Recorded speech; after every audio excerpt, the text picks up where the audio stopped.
What we're going to be talking today is about how do we unify the brand experience when we have 1,000 little touches in the world. So I'll start with just this idea. There's just something about brands that we connect with. We have an affinity for them that's hard to put your finger on. We feel as though we know them, and in some cases love them. So what is it that really attracts us to these brands? Is it their copy?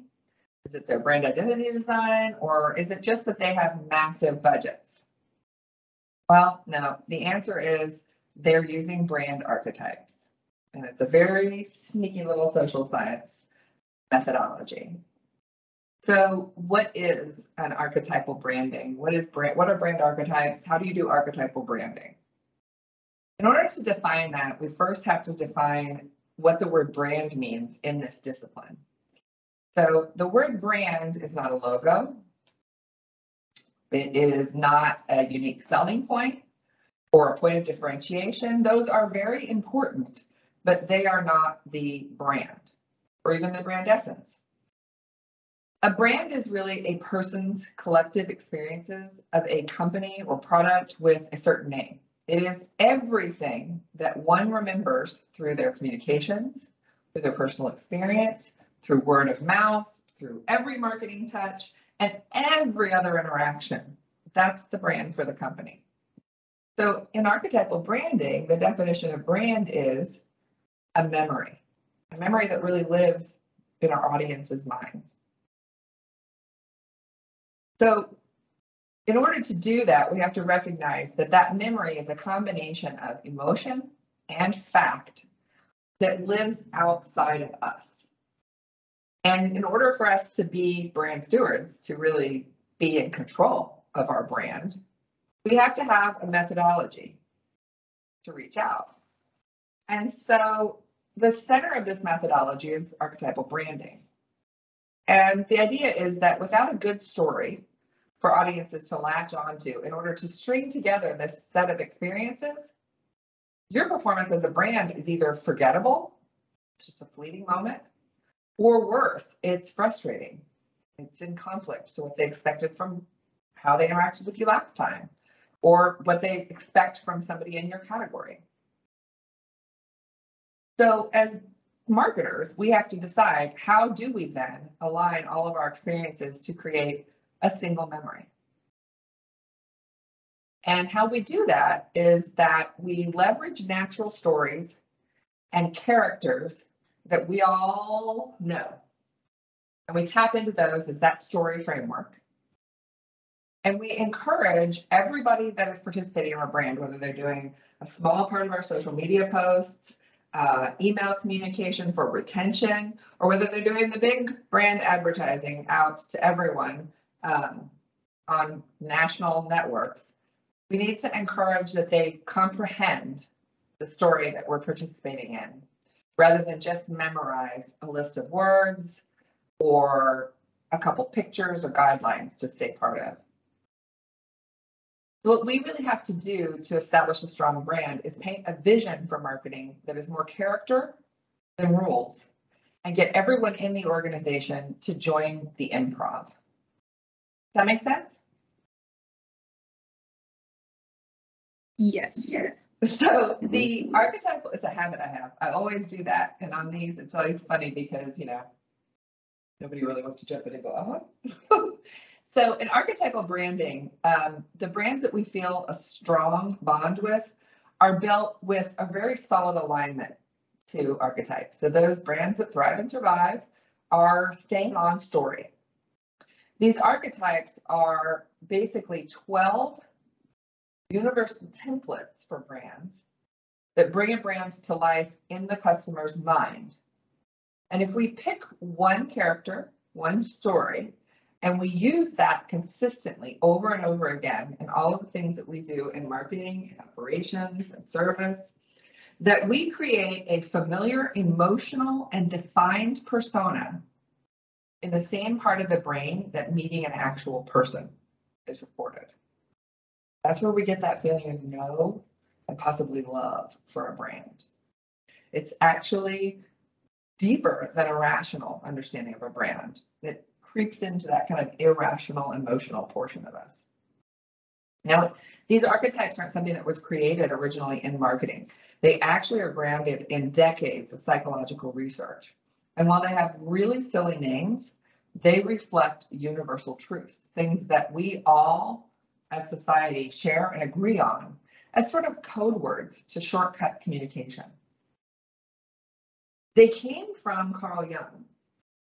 And while we all probably had to take some course with Carl Jung in college, I know that for me, I immediately forgot most of it. So I'll kind of give you a recap of his contribution that led to archetypes. Carl Jung is often known as one of the fathers of modern psychology. He's responsible for things like the Myers-Briggs. What he did, his major contribution, was that he looked across all cultures that were contemporary to him, and then he looked back through time and through historical cultures. And he looked at all of the thriving and surviving pieces of art, the books, the music, the visual arts, the theater, and he noticed that there was this repetition of characters, repetition of themes, and that as much time as we had, as many people as we are, and as far apart by time and distance as we were, for some reason, we always repeated these same characters and put them in the same stories. And so he postulated that these characters, these archetypes, have a universal meaning across cultures, and that they may show up in dreams, literature, art, or religion, regardless of where you are in the world. Why? Because they are our natural personality traits. They're the things that reside inside each one of us. And so we very quickly learn that we need to be able to identify them with other people and communicate about them. And from that habit of all people at all time came this understanding of these 12 basic characters. Now, the characters have really silly names, but they're associated with some major companies, and in every category you can find one of these archetypes. So even if you're thinking you would never find a lover in insurance, well, I can tell you there's definitely a lover in term life insurance out there. So you guys know these though. You know, on a gut level, you understand and recognize these characters, and you come to have expectations of how they're going to perform.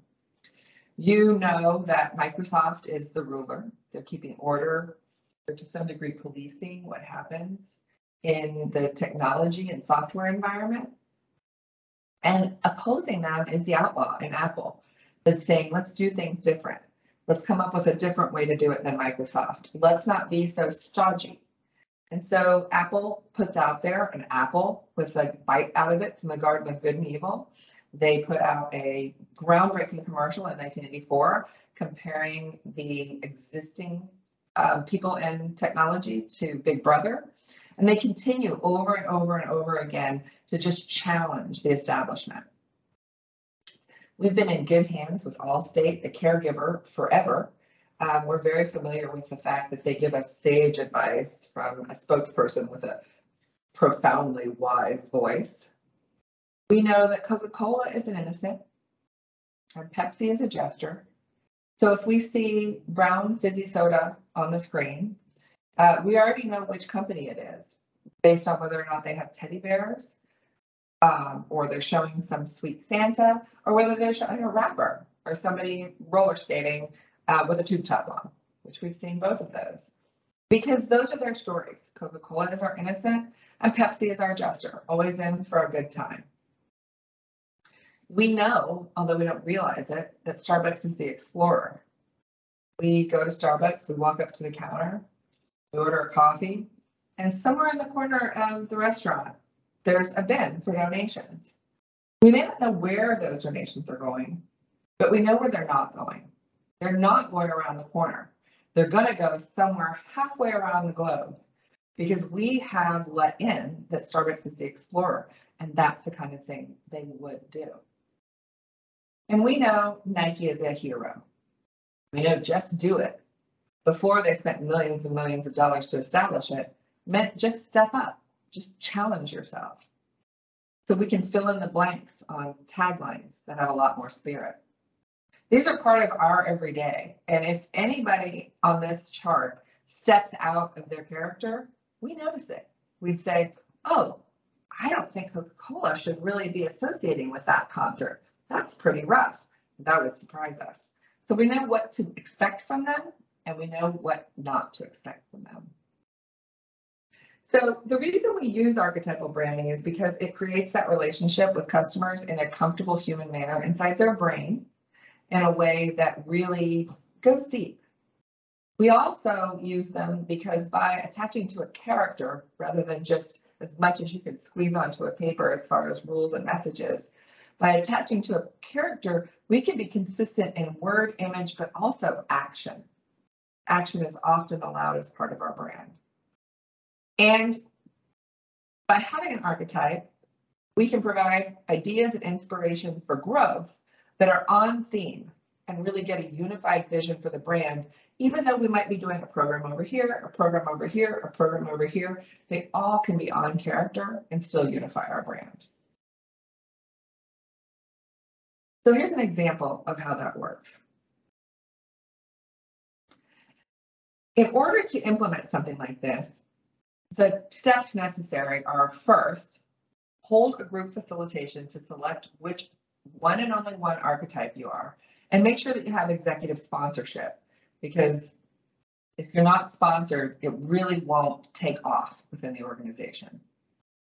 After selecting that archetype, talk to a cross-functional team, whether that cross-functional team is everybody involved in marketing, or as much as possible, involve other people that affect the customer journey, that are part of the touch points that create this brand, and create a team of people that you can teach and help to get behind this. Because step 3 is learn about the archetypes yourself and that entire cross-functional team.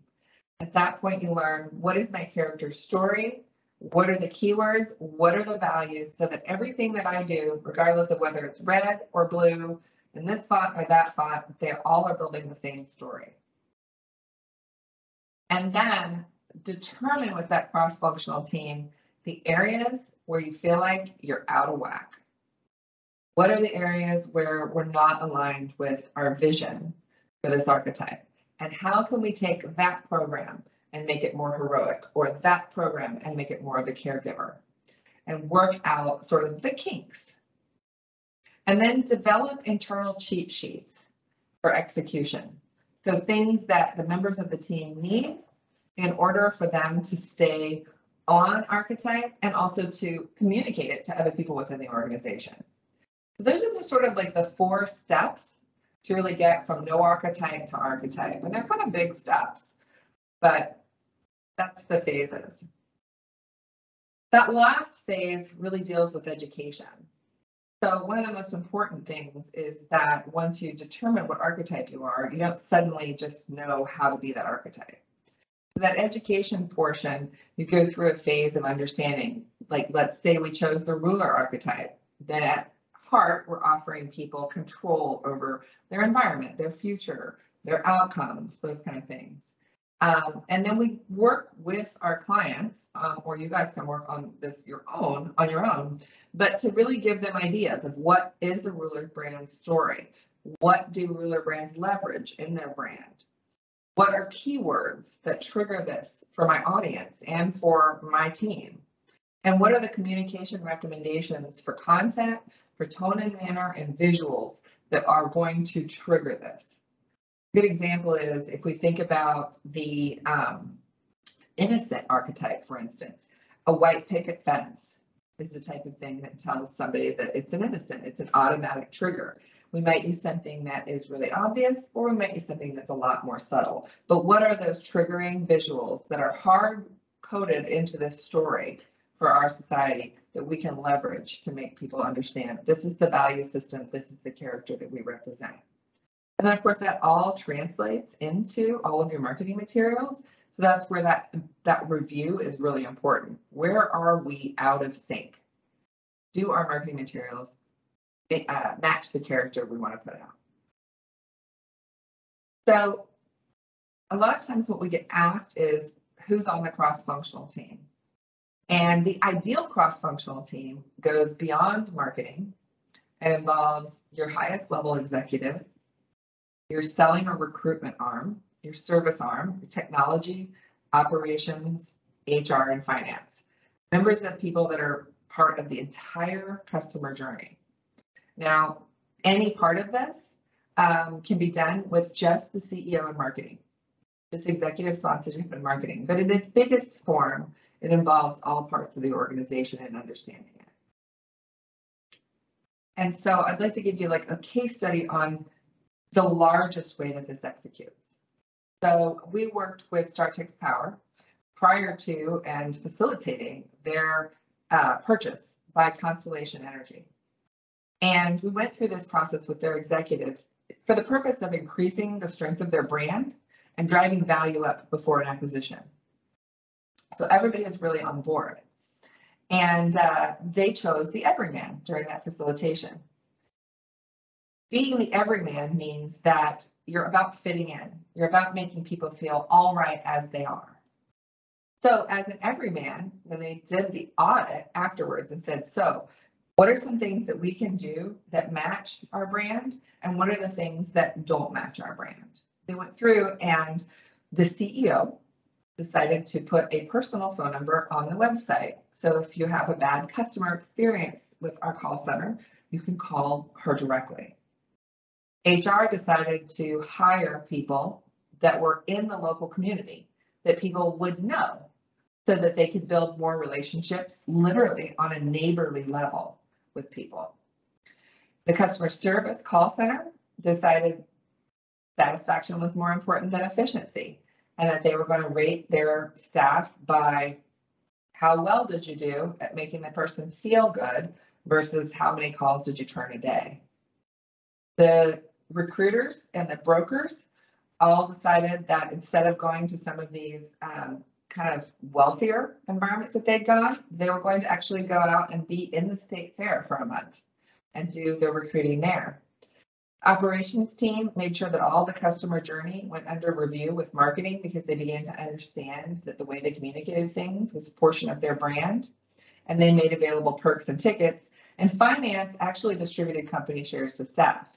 So this is a really big version of this. But in marketing alone, which is I think what we as marketers have total control over, and marketing alone, the implementation was very specifically on Everyman brand. That year, StarTex won a huge award, a J.D. Powers Award, something that's, very aspirational, very upscale, and yet they're an everyman. They're the boy next door. They're the buddy in a buddy film. So the marketing we created was something that was a platform called Thank You Texas. So it wasn't about we won this award. It was about thank you for this award as a means of talking about the award.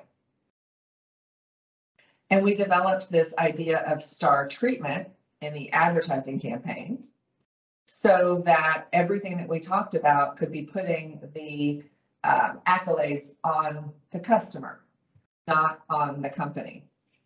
At the same time, we as marketers often try and get everything into the exact same campaign. We had other campaigns.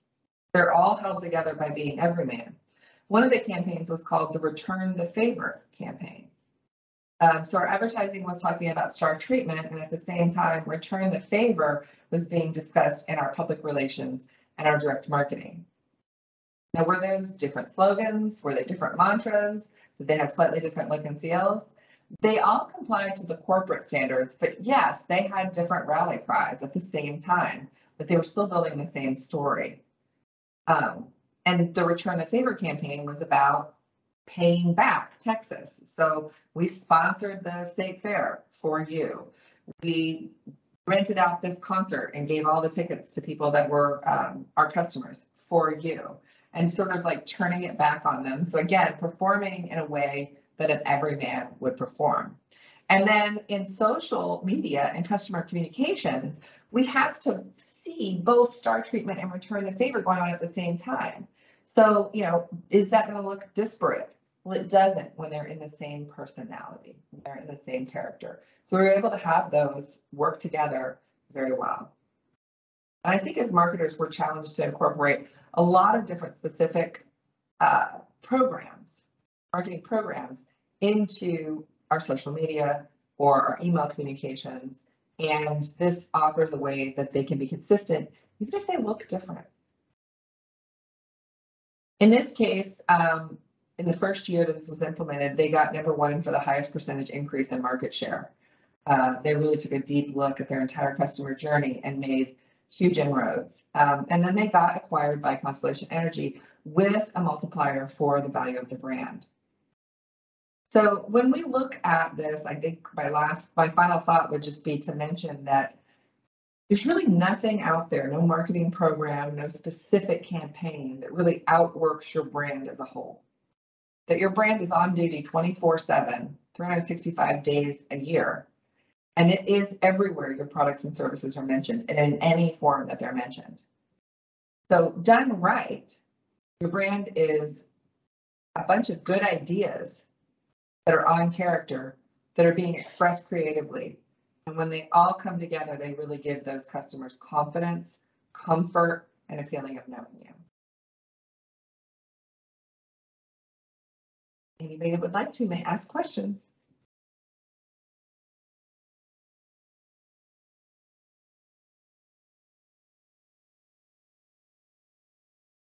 Mine's a comment. Okay. And after this, I'm very excited about our archetyping session coming up at the end of the month. Good, good. I can't wait. I'm glad. Really glad. And you guys can ask if you do have any marketing questions on anything else or something that you want us to know, even if I can't answer it now. It's great to put it in the hopper for the research that we always are doing on finding answers to y'all's questions.